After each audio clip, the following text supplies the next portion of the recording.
Hazlo más arriba, más arriba, más arriba. Ah, ok, más arriba. Ok. Desátate.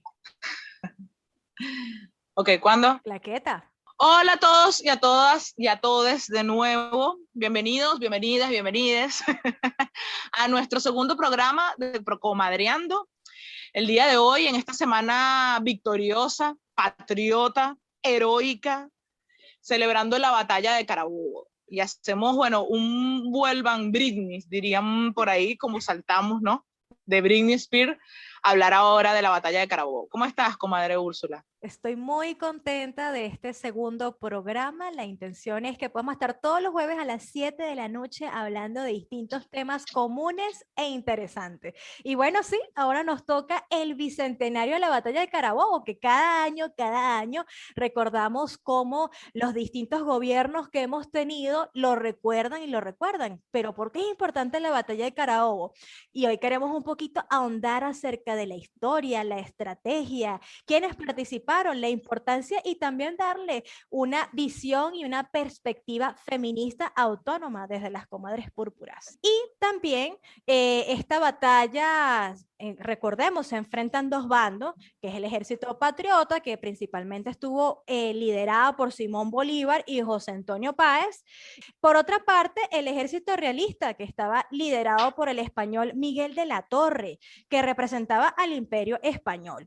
Un dato interesante tiene que ver con la conformación del ejército.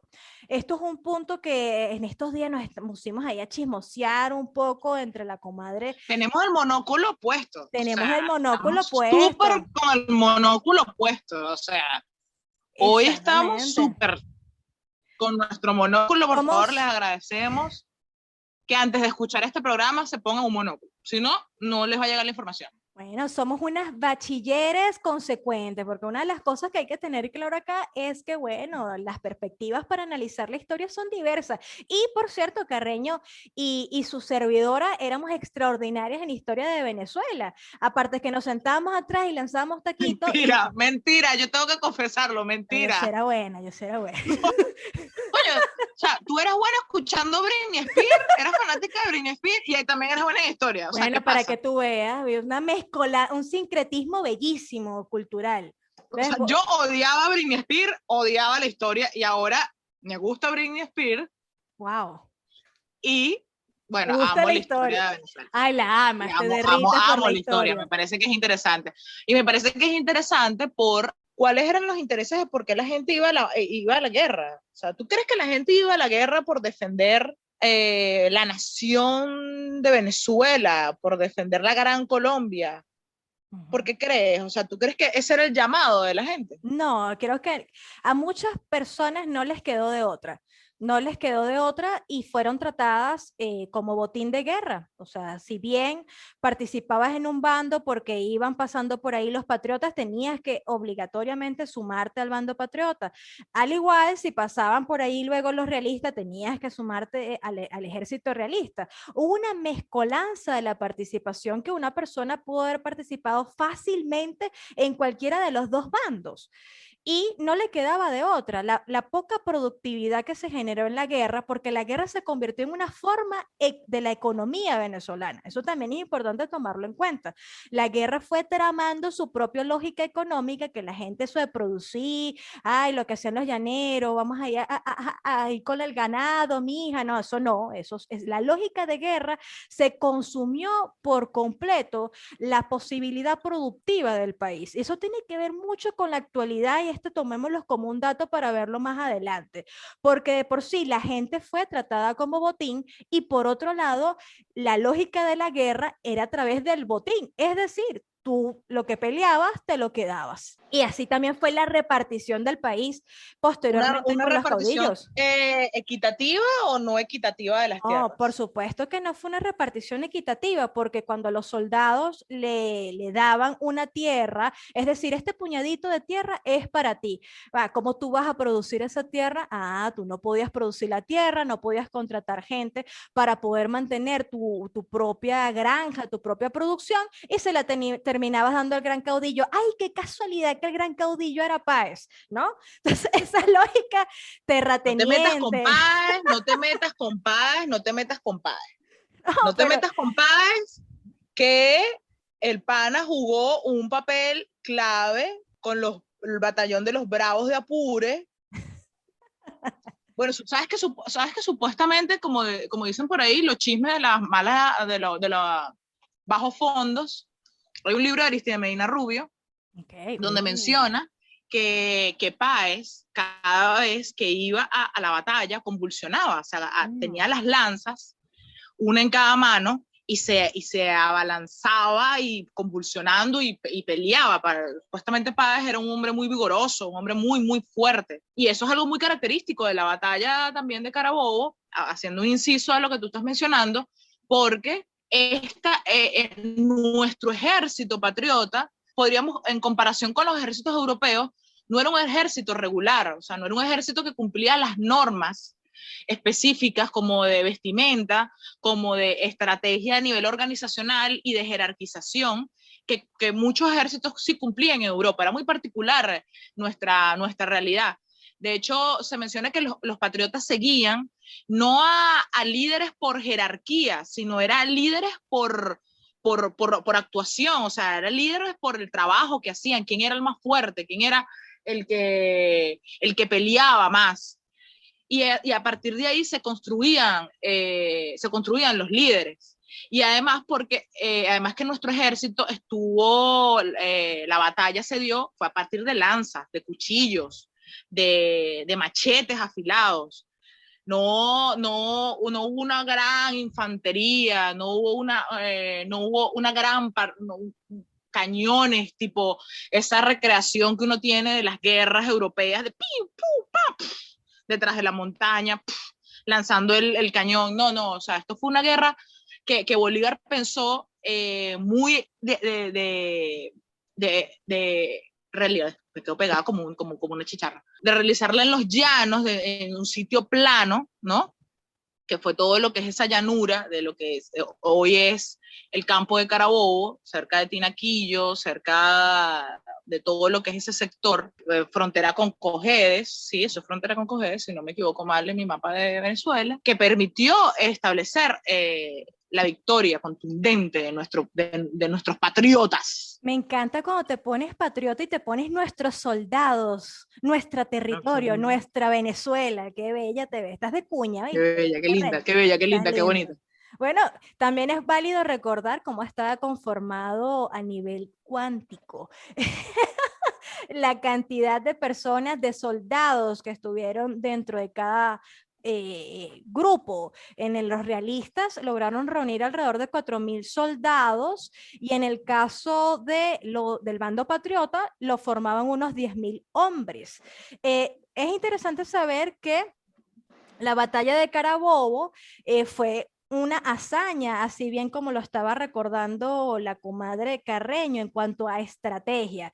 Teníamos un bando dentro de los patriotas que fue comandado por José Antonio Páez, que estaba integrado por los batallones Bravos de Apure y los cazadores británicos, y un segundo que fue liderado por el Úrsula, general. porque ¿Qué pasó? Mira lo que estás mencionando ahí, o sea, nosotros también dentro del bando patriota había participación inglesa dentro del bando patriota. Hubo una importante participación de Inglaterra en nuestra batalla. Habían intereses de los ingleses acá dentro de lo que eran estos territorios. Pasa que muchas veces lo que es la historia, cuando se ve de esta perspectiva oficial, desde quien la dirime en ese momento que se encuentra en el espacio gubernamental, depende mucho también de la óptica en cómo vayan a hacer y vayan a dirigir la historia. Y muchas veces se ve como que la batalla de Carabobo como una gesta de la independencia, donde participaron, donde estuvieron, ya va. ¿Qué intereses estaban mezclados en la guerra de independencia? ¿Y cómo quedó el pueblo venezolano luego de la guerra de independencia? Que las características podrían ser muy similares, muy particulares a las que son en la actualidad. Un país que sigue siendo dependiente, un país que sigue pagando sus deudas con tierras y con botines. Oh, por Dios, qué diferencia. Oh, por Dios, arco minero. Oh, por Dios. Zonas económicas especiales. O sea, Oh. hay algo común en la oda a la guerra y a la independencia que se sigue manteniendo en nuestra actualidad. Pero para no llegarnos hasta allá, porque para allá nos vamos a llegar un ratico, ciertamente la conformación del ejército patriota era más numeroso con relación a los realistas, que no pudo llegar, por cierto, los refuerzos, los 25.000 hombres que venían a reforzar al ejército realista. Eso también es algo importante mencionar, porque si fuesen llegado estos refuerzos, la historia fuese sido otra. ¿Tú crees?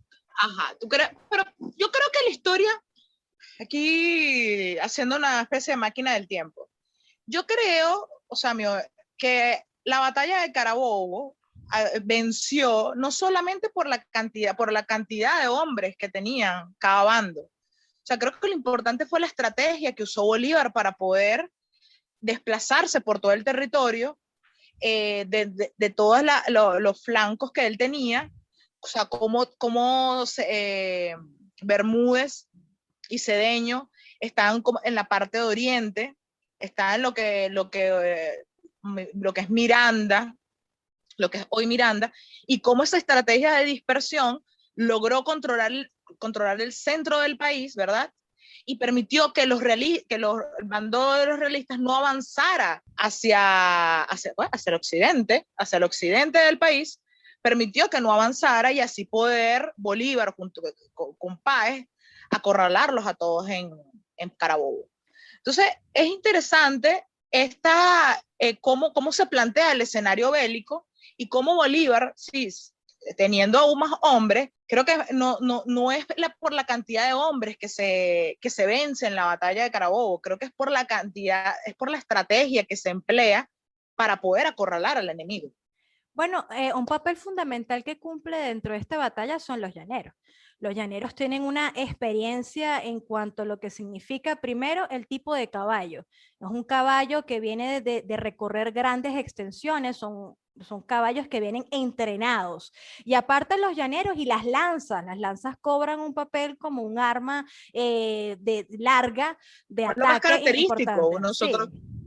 Fue lo más característico, eso fue nuestra arma bélica. Ciertamente, o sea, fue un arma importante de ataque y tiene que ver, sí, tiene que ver parte y parte, o sea, también toda la estrategia que se hace dentro del mapa de ataque, la cantidad, las armas utilizadas, que si bien entendemos que la tecnología militar en nuestro país para ese momento no es que habían grandes fabricantes de armamentos, había muchas dificultades para conseguir armas y que conseguir vendedores internacionales, por decirlo de una forma, que pudieran vender armas de guerra para todo el proceso de independencia. Muchas de estas armas se les compraban a contrabandistas. Oh, por Dios, esto nos suena a algo similar. Se robaban en depósitos. Por eso es que yo siempre... ¿Ah?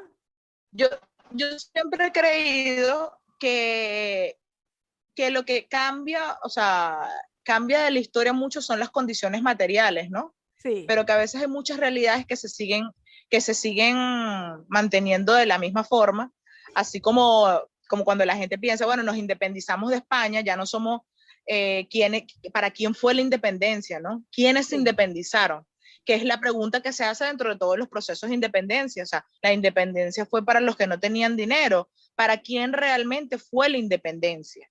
Y esa es la pregunta. ¿Cuál es la independencia también que nosotros realmente estamos buscando? ¿Cuál es la soberanía y cuál es la soberanía que nosotros de verdad necesitamos defender ahora en estos momentos en nuestro territorio? ¿Quiénes son los patriotas ahora? ¿Quiénes son los realistas ahora? Si nosotros ejemplificamos en estos momentos, en la actualidad, bueno, tendríamos un escenario un poco parecido en algunos elementos, pero que nos permite decir que, bueno, que ciertamente las condiciones materiales cambiaron, pero que en muchas condiciones, hay otros tipos de condiciones que siguen igual, que es la lucha por los intereses, que es la lucha de las castas por el poder, y poder ver de qué forma se terminan repartiendo un país y por terminar de ver qué podemos obtener a partir de ciertas gestas heroicas, que son importantes, ¿no? Pero tienen su trasfondo. Sí y no, en cuanto a las gestas heroicas, ¿no? Iba a decir irónicas, las gestas heroicas que son irónicas. También.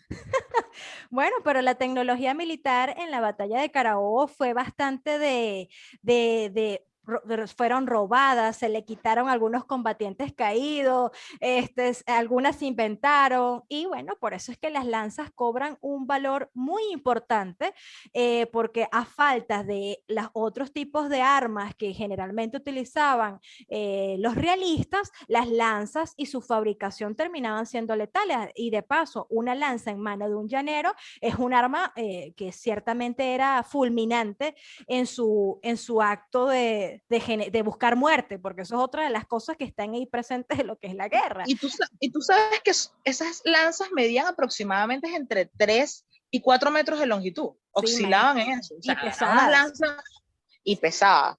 Yo creo que no hay, en la casa de Bolívar, ahí en el centro, ¿habrá alguna réplica? No recuerdo. No recuerdo. Yo creo que no recuerdo. No recuerdo ver a Bolívar con una lanza en ningún cuadro. No, pero ahí no habrá nada de la batalla, no habrá, no sé, ahí no hay una réplica de alguna lanza. Seguramente, está en la espada, pero seguramente puede haber una lanza. No sé, Carreño, ¿a dónde quieres llegar? Nada, quiero una insignia que tenga una lanza. Los cuadros que recuerdo es de Bolívar en un caballo así como ¡epa! O lejos, o dirigiendo una batalla. No lo he visto, sí, abrazando a los llaneros. No quiero espada, quiero lanzas. Ahora no quiero espada, quiero lanzas. Bueno, entonces hablamos... Abajo las espadas, vivan las lanzas. Vivan las lanzas, bueno, pero ahí tenemos como unos puntos interesantes de la batalla de Carabobo. Me gusta eso. Abajo las espadas, vivan las lanzas. Me gusta. Qué bueno que te gusten, Carreño. Quiero una camisa con eso.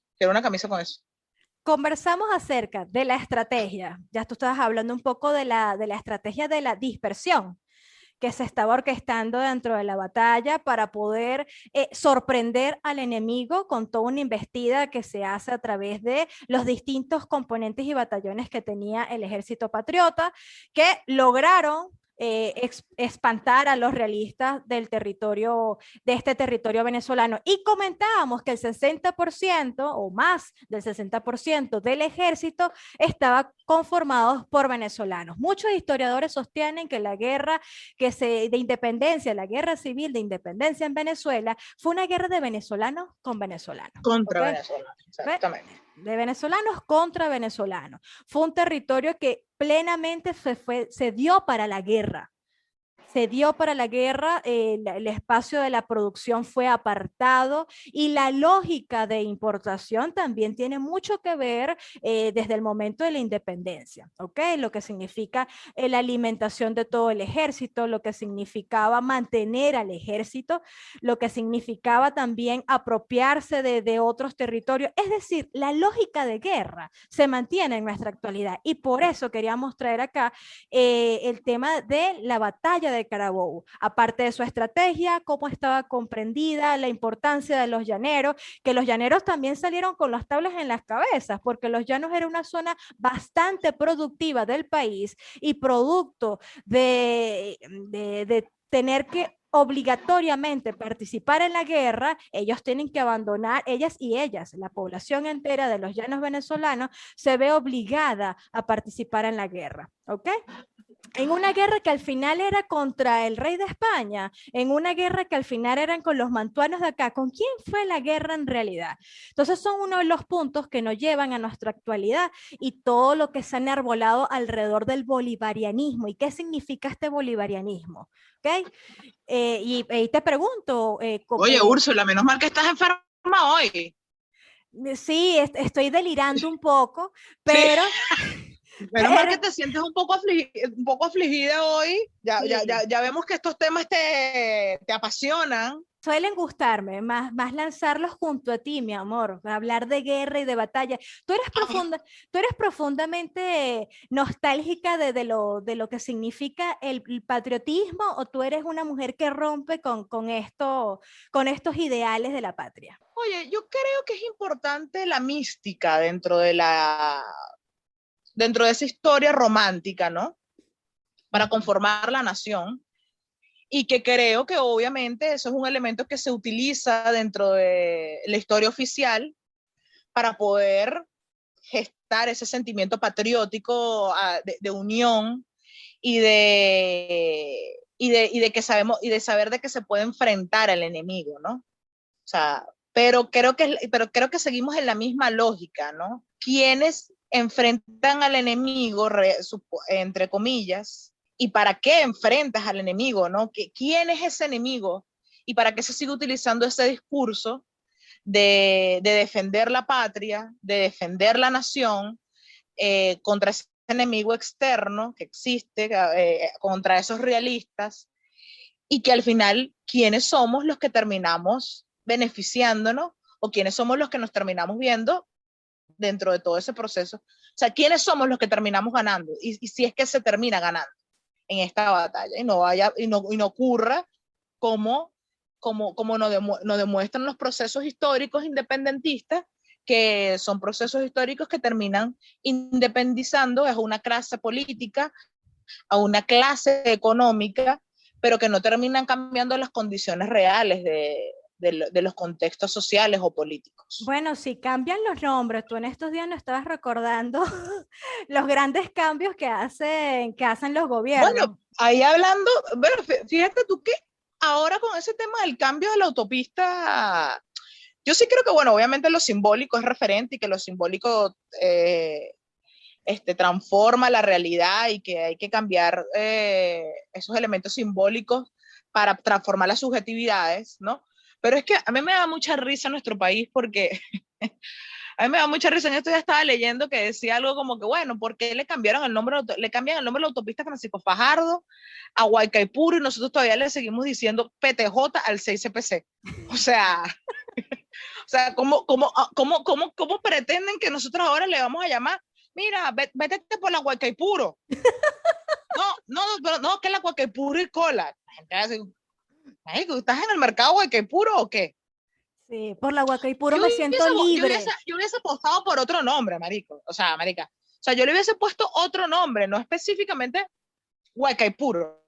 No, yo fuese apostado. Le hubieses puesto María Leonza. No. Mira, voy por la María Leonza. No, de paso es Yara, de paso es la India Yara, amiga. Marica, hay una María Leonza cuando tú vas a empezar la autopista Francisco Fajardo en Plaza Venezuela. Hay una ahí que la puso Marcos Pérez Jiménez, querida. Marcos Pérez Jiménez. Bueno, pero deberíamos poner a la autopista, yo abogo por María Leonza. Mira, yo apoyo por otras instituciones democráticas, amiga.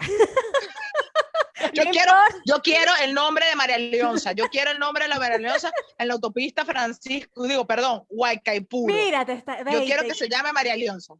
Mira, pongan el nombre que le pongan, volviendo con eso. ¿Cambia la realidad? No, por supuesto que no cambia la realidad y depende de quién sea la mística, porque si es la mística que proviene de los de arriba, obviamente va a ser para subordinarnos. Obviamente va a ser una mística que nos une alrededor de una serie de instituciones y pactos que sigue uno cediendo su dependencia. Al final es una cantidad de símbolos que nos hacen dependientes. O sea, ¿quién es Bolívar? El padre de la patria. Esto es una nación sin madre. O sea, el padre más presente de la historia es Simón Bolívar y es la madre más ausente de todas las historias. O sea, ya de por sí ya hay algo que no está bien allí y todas las grandes estatuas que existen en nuestro país son de hombres que lideraron procesos de guerra. ¿Y qué significó la guerra? La guerra significó un despojo en donde se perpetuó una lógica de buenos y malos, aliado enemigo. ¿Quiénes son los enemigos? ¿Quiénes son los enemigos de los territorios? ¿Ves? ¿Quiénes son los verdaderos enemigos de los territorios? Si podemos hablar de verdaderos enemigos. Entonces creo que una de las Yo sí principales... creo que hay verdaderos enemigos, pero no es el enemigo, no es esa construcción de enemigo externo que utilizan los estados para poder justificar sus marramucias y para poder justificar un espíritu heroico que permita seguir manipulando a la población. O sea, yo creo que hay enemigos, ciertamente, creo que hay enemigos de la paz, creo que hay enemigos Me de la encanta estabilidad, cuando te pones así. hay enemigos de la estabilidad, hay enemigos, y que esos enemigos están dentro del territorio y que no son construcciones foráneas de nuestra realidad, Hay que y que tienen romper, nombre y apellidos, obvio. hay que Tienen romper nombre y apellidos. con esta polaridad y la subordinación que se tiene hacia los símbolos de los estados. Porque también esta visión de amigo, Pero amiga, no quisieras un escudo con un machete. coño, Oh. sí, sí.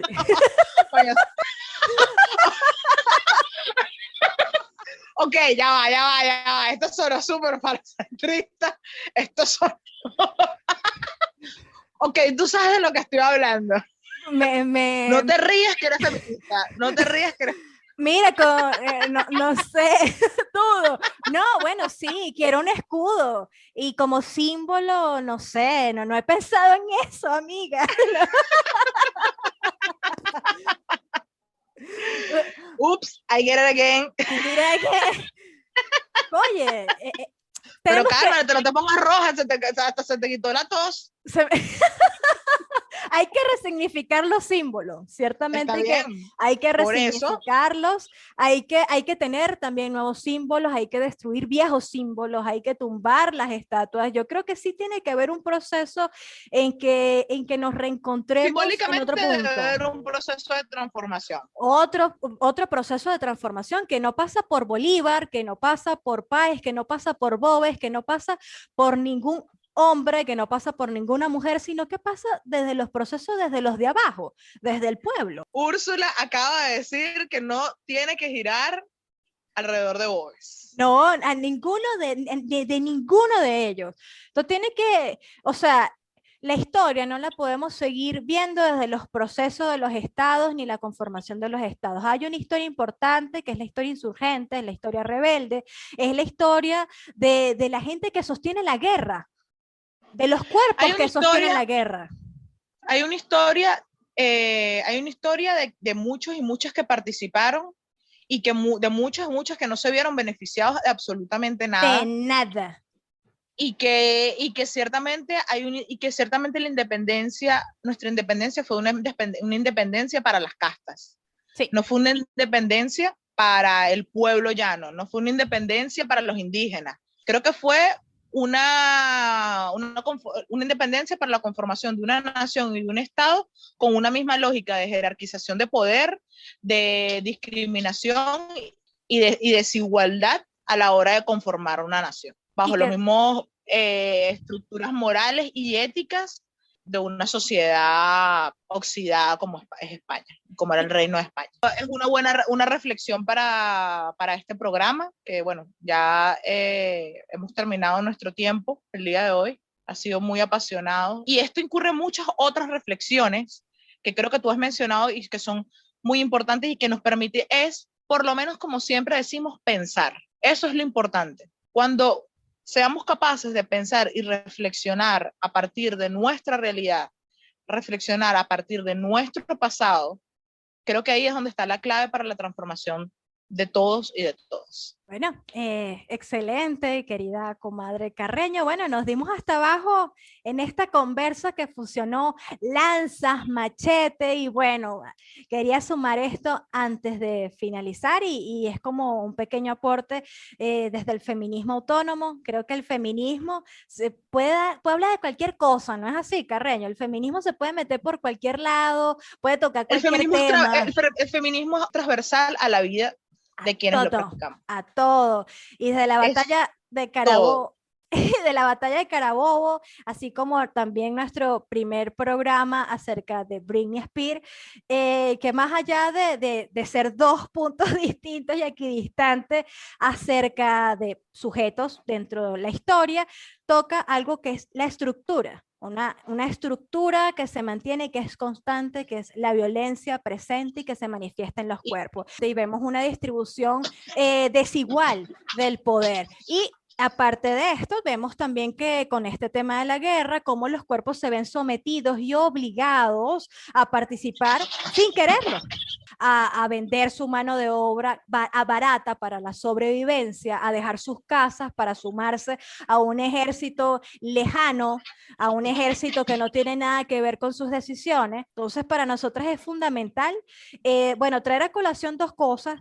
Aparte del tema de las perspectivas feministas, aparte de cómo esta visión feminista nos permite hacer una evaluación de la violencia y cómo se manifiesta en distintas formas, pero aparte queríamos sumar nuestro aporte acerca de la batalla de Carabobo, es la política del botín. Cómo la política del botín que aprendimos de la guerra sigue presente. Sigue presente. Si me encuentro esto es mío. Si esto es mío, esto lo revendo. Exacto, exacto. Y eso no viene desde los de abajo, eso no es una visión de los bachaqueros, eso viene aprendido, eso viene desde las estructuras, desde las instituciones que funcionan de esa forma. Que es preferible una caja de clap que sale mejor revenderla acá en el país que poner a producir al país. Eso por un lado, ¿no? Y por otro lado, donde tienes toda unos negocios, una economía de bodegones, donde es mejor importar que producir. Entonces, porque las castas son las que se terminan beneficiando de ese poder y son las castas las que crean esas condiciones para que se pueda seguir distribuyendo el poder de esa forma. Te adoro, genial. Carreño. Hoy estuvimos con el monóculo a 3000. A 3000. Nos vemos. Muchísimas gracias. Se les quiere a todos, a todas y a todas. Chao, Úrsula. Que te mejores. Tómate un tecito de limón con miel. Besitos, te quiero. Chao. Besos, chao.